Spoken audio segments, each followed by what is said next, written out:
no chance, because how your neighbors think of these children who are in care is different from what we know. Yeah, so it's very, very difficult. You have to make sure that you've got all those things in place. Right, then also when you go through the fit persons and suitability assessment, which is an interview, that is the Ofsted interview, which I know most people are afraid of, but there's nothing to be afraid of, to be fair. I mean, because whatever they are going to ask you, everything is all in here. Even in those barcodes which Muchada put there, I hope people have taken those ones, because everything is in there. So they are not going to ask you anything that is not in their own books that they've created. And also they are not going to ask anything that you don't have on your statement of purpose. Most of us, we have these documents prepared by other people. So we'll have our documents prepared by Care Quality, Mr. Mshandu, HSCPN. They will prepare these documents for us. But what we don't do is we don't go through it ourselves, right? So if you have your documents prepared, which most of us do, I mean, let's be honest, because some of these things we don't know how to do it, right? So let's give the experts to do it.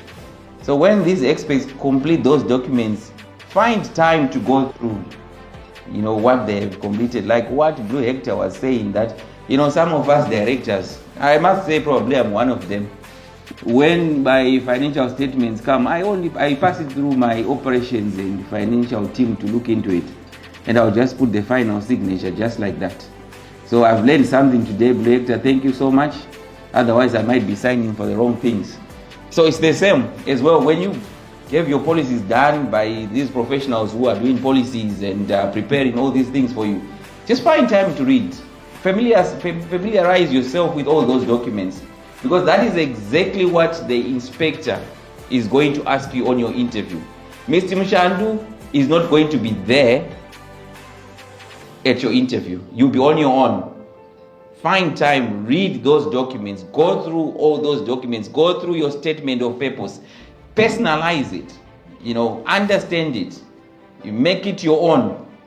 Yeah, not just think that because I've got it and what I'm going to just do is I'm just going to go and sit in an interview. You look silly when you are sitting there and the inspector is asking you something that is within your own document, which you are saying that this is your company document, and you've got no clue, no idea. Even if it's something that you don't do, if it's there and you feel maybe you might do it in the future, then go back to Mr. Mshandu and say, Godfrey, can you explain a bit further on this one so that I will know what I want to say in my interview? I'm just being honest here, because I know that majority of us, we just go and buy these policies and the like.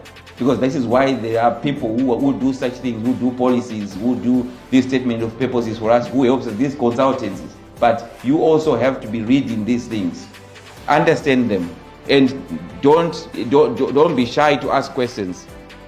So there are some compliance key pointers that you need to understand when you are running a children's home, residential children's home. There is what is called the Regulation 44 visits, which you have to look for an independent person. This is not somebody who is employed by you.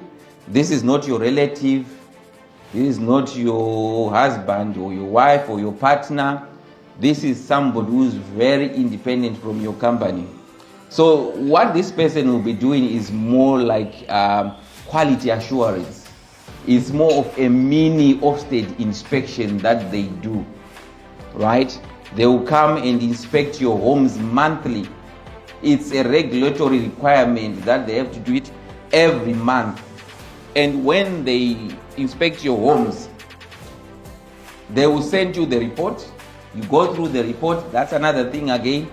Go through the report, read the report, understand what they put there, because sometimes what I've noticed with some of these Reg 44s, because they've got quite a lot of homes that they would try to do in the same area on the same day. Yeah, they sometimes do a bit of shortcuts where they might even write there that you did not have this and that, or you did not have a vehicle insurance when you have it. So go through it. If you have seen that there's something that they've written there that you feel that they need to correct, don't hesitate to point it to them to say you need to correct this one because we've got this and evidence what you have. So that's a very, very important regulatory visit, that one.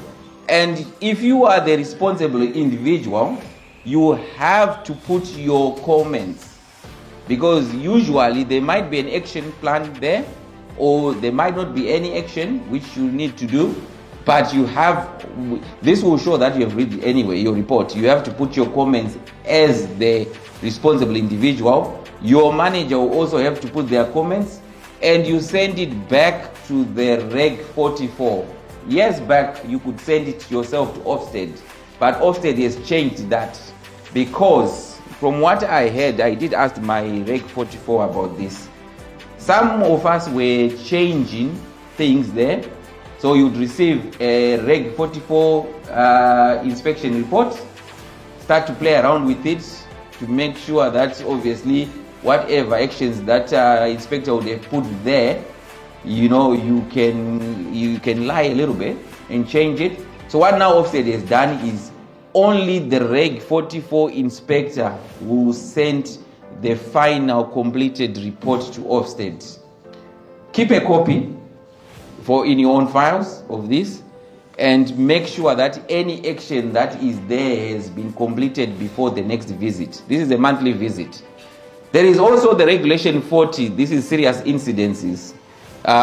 Things like when a child is hospitalized or in hospital for 24 hours. Things like when a child is seriously injured. Things like when police have visited your home, just to mention a few. You have to do what is called a Reg 40 to Ofsted. And you have to do, I tell my staff that Reg 40s are supposed to be done in 12 hours. That is what I tell my managers. I don't follow what is in their books or whatever, because I want them to be done as soon as possible. It does not matter how many words you are going to write on that Reg 40, as long as you've written the key points of is it an injury, what, or is the child being hospitalized. But try to get that Reg 40 sent and be accountable for it as the business owner or as the responsible individual, for those who would want those roles of responsible individual. Because what has been happening is Ofsted, most businesses that have been registered with Ofsted, especially those who are not familiar with these things, they've been caught short on those Reg 40s. They don't understand what needs to be sent as a Reg 40 and what should not be sent. So if you are not sure, I would rather send whatever you think you want to send, because what do you lose anyway? Nothing. It's for Ofsted to look into it and see whether this meet threshold or it does not meet threshold of a Reg 40. So it's important to understand this. And also, there's what is called the Regulation 45. This is a 6-monthly report that cover the care provided, any safeguarding concerns. You also have feedback. I think Nyasha spoke about feedback.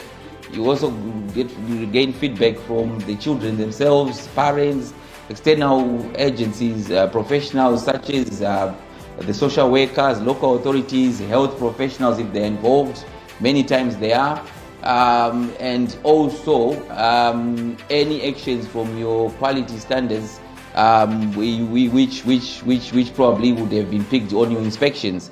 Ensure that this report is evidence-based. Use data, feedback, and real examples. Because Nyasha did show you a picture. There are some pictures of his children's supported accommodation. Those same pictures, if it was children's homes where you do the Regulation 45 report, that would be brilliant to be in the report. When I was sitting there, to be honest, I felt proud that my own brother, is doing well. To be fair, I really felt proud, because this is where we are missing the point. These children, we become their families. We are not the corporate parents. The local authority is the corporate parent, but we become their families.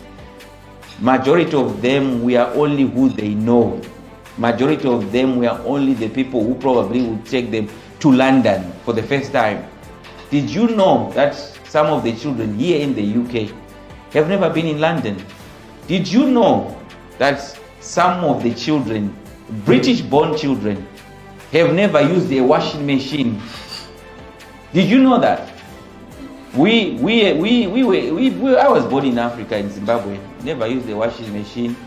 Didn't even know what it was until I was fully grown up, and we were experimenting and we bought one.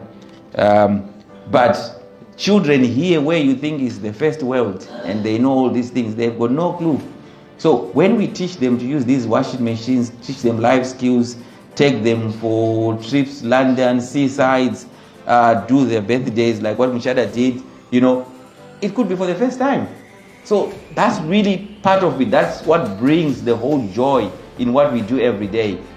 It takes money to do all that, and I can assure you and I can tell you that if you've got an accounts team within your systems, they will be pointing out to say, I think we are losing money here. Having all those birthdays and the like, you're always constantly fighting with your accounts team because all they see is numbers. But we don't see numbers. I, for one, don't see numbers.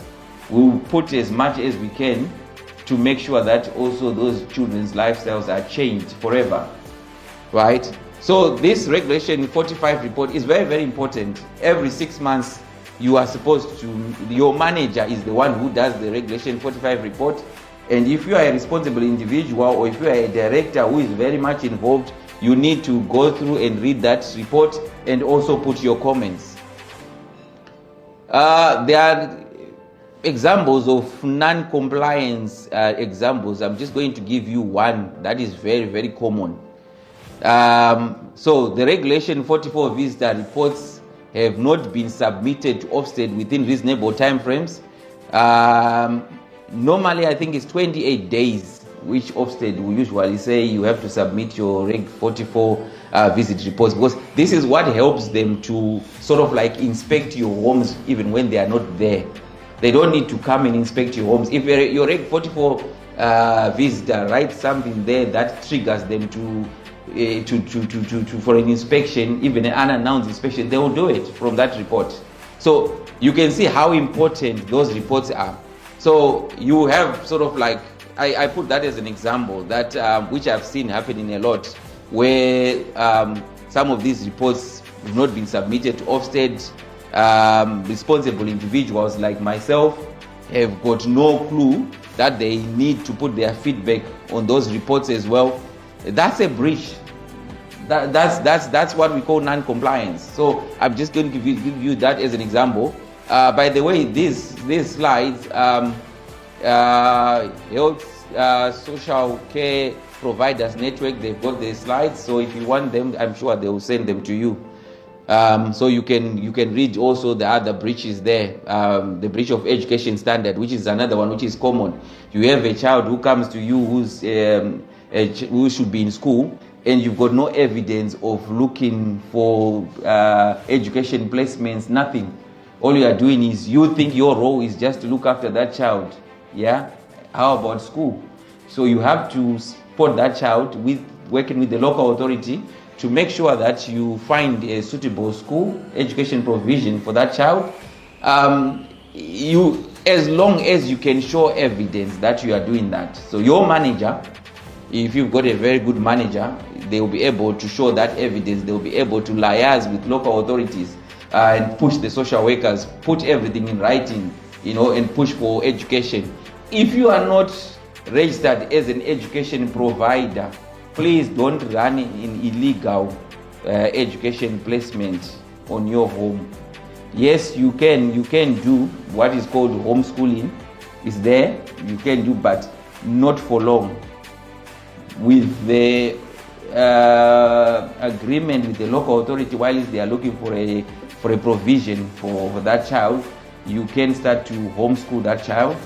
But do try and evidence, write to them all the time, telling them that you are not an education provider, because you'll be breaching. If you continue running that little school of yours,